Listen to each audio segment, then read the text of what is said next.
entrusted with God's gifts. I am entrusted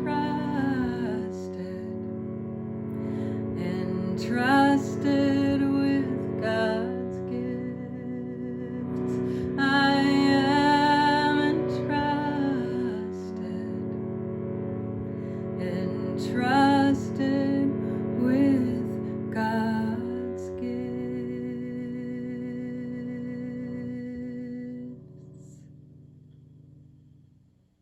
Dear Divine Ones, welcome back to Miracle Mantras. I'm Kiran Jot. I'll be reading today's lesson for you, singing this mantra with you again so that you can sing it and carry it with you throughout your day. And I'll be adding a commentary at the end. This is lesson 166. I am entrusted with the gifts of God. All things are given you. God's trust in you is limitless. God knows God's child. God gives without exception, holding nothing back that can contribute to your happiness. And yet, unless your will is one with God's gifts are not received. But what would make you think there is another will than God's? Here is the paradox that underlies the making of the world. This world is not the will of God, and so it is not real. Yet those who think it real must still believe there is another will, and one that leads to opposite effects from those God wills. Impossible indeed, but every mind that looks upon the world and judges it as certain, solid, trustworthy, and true, believes in two creators, or in one, themselves alone, but never in one God. The gifts of God are not acceptable to anyone who holds such strange beliefs. They must believe that to accept God's gifts, however evident they may become, however urgently they may be called to claim them as their own, is to be pressed to treachery against themselves. They must deny their presence, contradict the truth, and suffer to preserve the world they made. Here is the only home they think they know. Here is the only safety they believe that they can find. Without the world are they an outcast, homeless, and afraid. They do not realize that it is here that they are afraid indeed, and homeless too, an outcast, wandering so far from home, so long away. They do not realize they have forgotten where they came from, where they go, and even who they really are. Yet in their lonely, senseless wandering, God's gifts go with them, all unknown to them. They cannot lose them, but they will not look at what is given them. They wander on, aware of the futility they see about them everywhere, perceiving how little lot but dwindles as they go ahead to nowhere. Still they wander on in misery and poverty alone, though God is with them, and a treasure so great that everything the world contains is valueless before its magnitude. They seem a sorry figure, weary, worn, in threadbare clothing, and with feet that bleed a little from the rocky road they walk. No one but has identified with them, for everyone who comes here has pursued the path they follow, and has felt defeat and hopelessness as they are feeling them. Yet, are they really tragic when you see that they are following the way they chose and need but realize who walks with them and open up their treasures to be free? This is your chosen self, the one you made as a replacement for reality. This is the self you savagely defend against all reason, every evidence, and all the witnesses, with proof to show you this is not you. You heed them not. You go on your appointed way with eyes cast down, lest you might catch a glimpse of truth and be released from self-deception and set free. You cower fearfully lest you should feel Christ's touch upon your shoulder and perceive his gentle hand directing you to look upon your gifts. How could you then proclaim your poverty and exile? He would make you laugh at this perception of yourself. Where is self-pity then, and what becomes of all the tragedy you sought to make for him whom God intended only joy? Your ancient fear has come upon you now, and justice has caught up with you at last. Christ's hand has touched your shoulder, and you feel that you are not alone.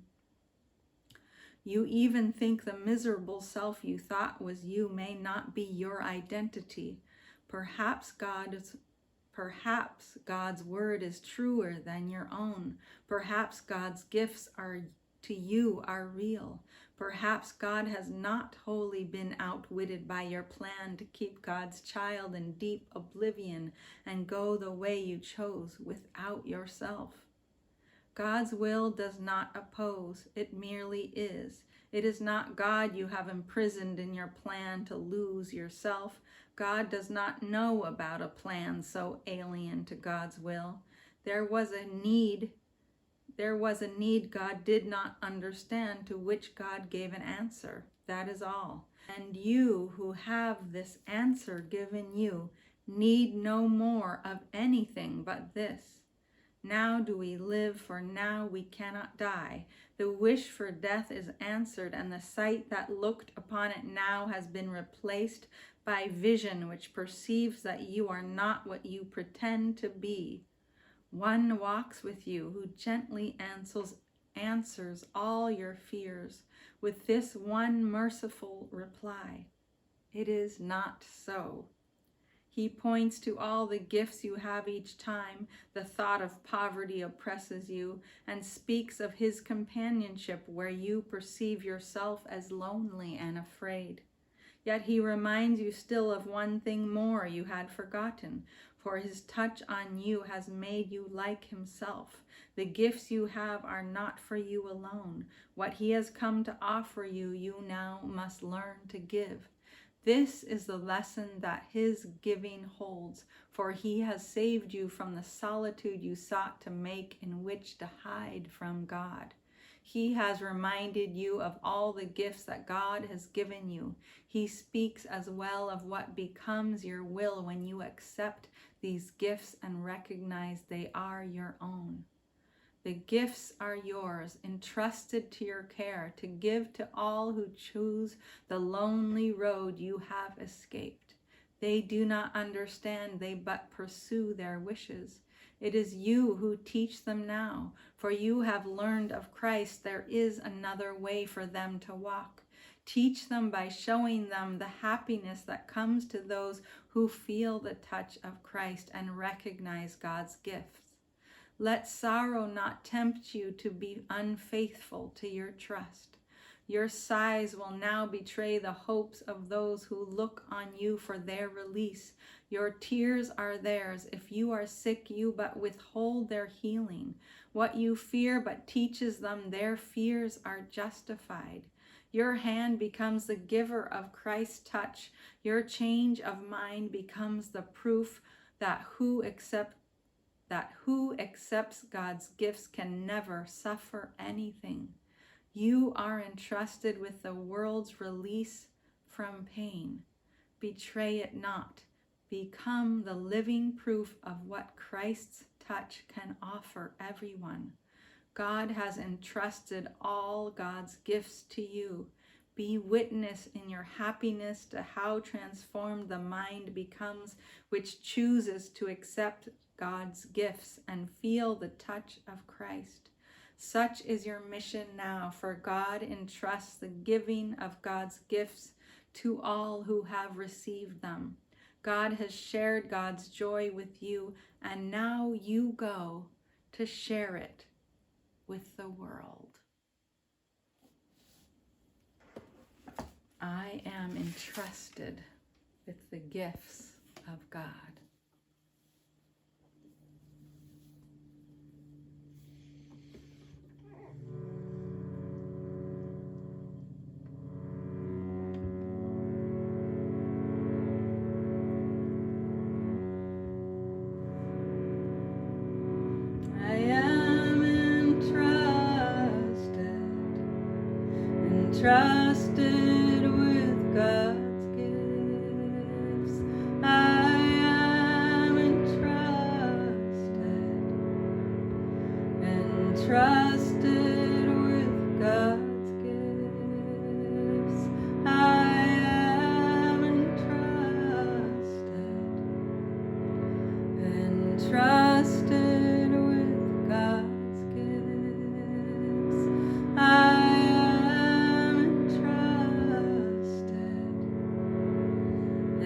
entrusted with God's gifts.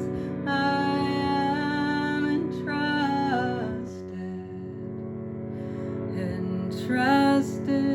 with God's gifts. I am entrusted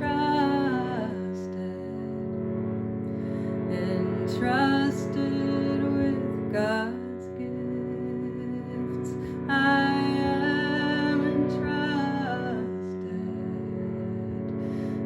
entrusted with God's gifts.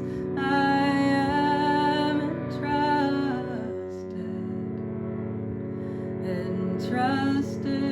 with God's gifts. I am entrusted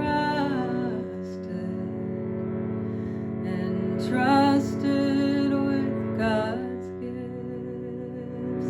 I am entrusted with God's gifts. I am entrusted with God's gifts. I am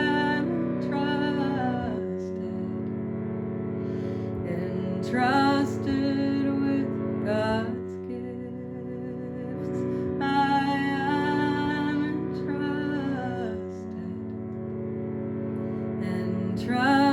entrusted with God's gifts.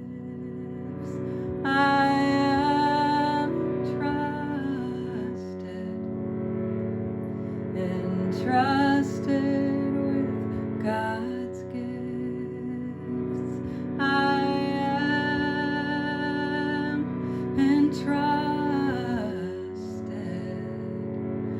entrusted with God's gifts.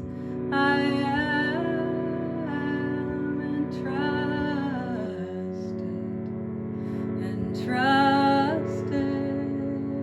with God's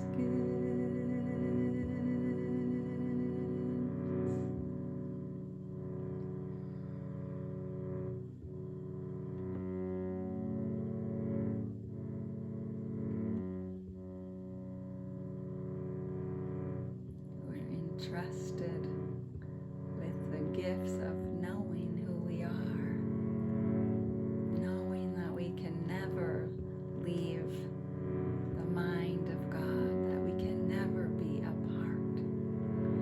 And if we could accept that knowingness, if we could reach back and return, then all of the treasures would be ours of peace and love and joy and happiness and ecstatic bliss, right? That's our true nature. If you look at all the traditions, our true nature is ecstatic bliss, the oneness of bliss, never being alone, never feeling separate, but knowing that we are one with this magnificent force of all that is. But as long as we believe that our will is separate, as long as we believe we're here in this world, a world that a loving God could not have made, then we believe there's more than one will. And so then we can't feel the gifts.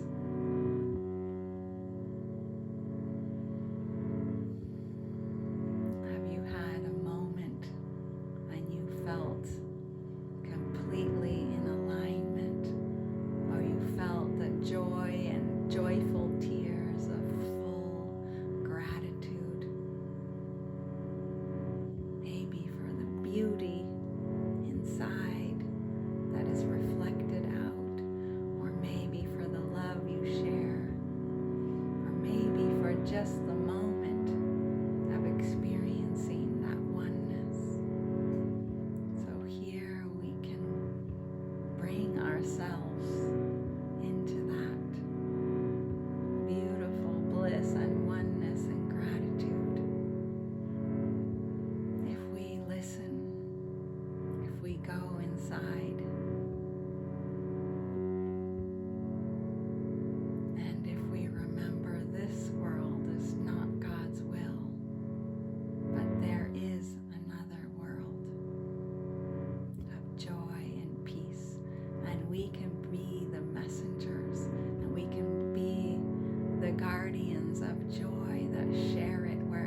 Thank you for being with me. I look forward to being with you again tomorrow.